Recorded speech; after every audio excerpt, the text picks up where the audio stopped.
অফিসের কাজে গেছিলাম হায়দ্রাবাদ, আর সেই সূত্রেই ঘুরতে বেরিয়ে গেলাম একদিন। প্রথমে দেখলাম এই বিশাল বি.আর. আম্বেদকরের স্ট্যাচু, আর তারপর one of the famous Hussain Sagar lake. তারপরের গন্তব্য একদম ঠিক ধরেছেন, চারমিনার। প্রায় 400 বছরের সাক্ষী এই চারমিনার। হায়দ্রাবাদের নামের সাথে জড়িয়ে আছে এই অনেক ইতিহাস, আর সেই ইতিহাসের অন্যতম এক নাম চারমিনার। 1591 সালে কুতুব শাহী রাজবংশের পঞ্চম সুলতান মোহাম্মদ কুতুব কুলি শাহ তৈরি করেন এই বিশাল মনুমেন্ট, যা আমরা আজ চারমিনার বলে জানি। চারমিনারের পাশেই রয়েছে মক্কা মসজিদ, যা কিনা শোনা যায় যে সুদূর আরবে থাকা মক্কা মসজিদের মাটি দিয়ে গড়া হয়। তাই হয়তো মুঘল সম্রাট ঔরঙ্গজেবের আক্রমণের নিশানায় ছিল না এই চারমিনার।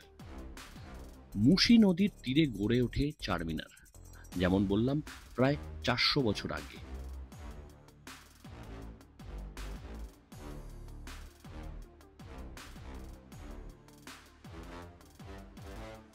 ইতিহাস ঘাটলে জানা যায় যে পার্সিয়ান আর্কিটেকচাররা ডিজাইন করে এই মনুমেন্ট।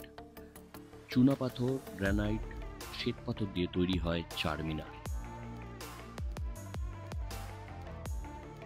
চারমিনারের অর্থ মানে হলো চার মিনার।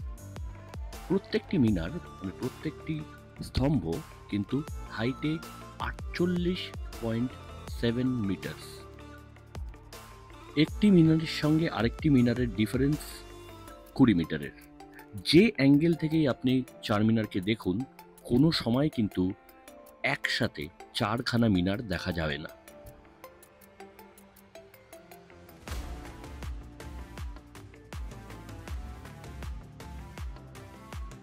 চারমিনারের ভেতরে ঢুকতে গেলে টিকিট কাটতে হয়, যা ভারতীয়দের জন্য 25 টাকা এবং বিদেশিদের জন্য 250 টাকা।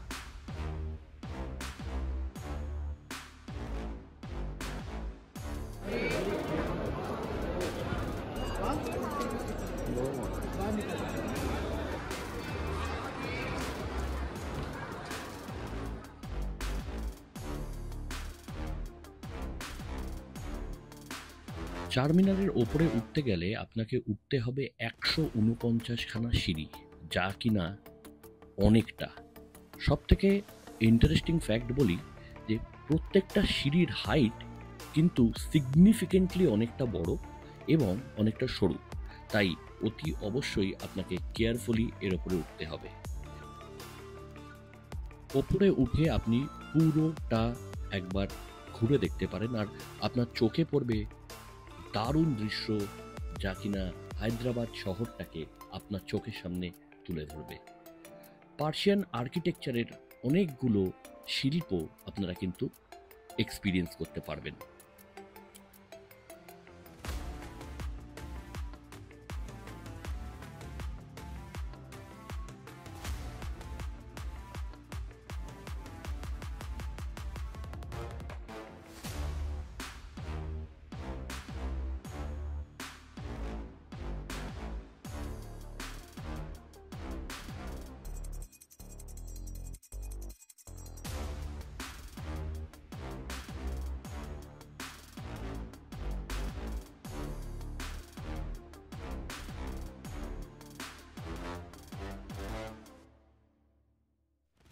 নিচে নেমে দেখতে পাবেন এই জলাশয়টা। 400 বছর পুরনো ফাউন্টেনটাও রয়েছে এখানেই।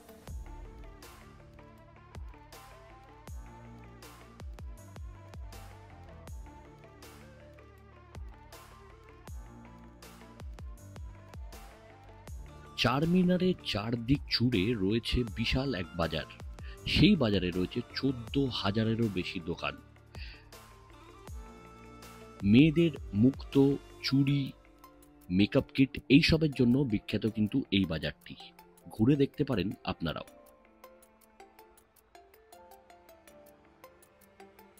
এই ছিল আমাদের ভ্লগ চারমিনার। ভালো লাগলে অতি অবশ্যই চ্যানেলটাকে সাবস্ক্রাইব করবেন এবং বেল আইকনটাকে প্রেস করে দেবেন। ততক্ষণ ভালো থাকবেন।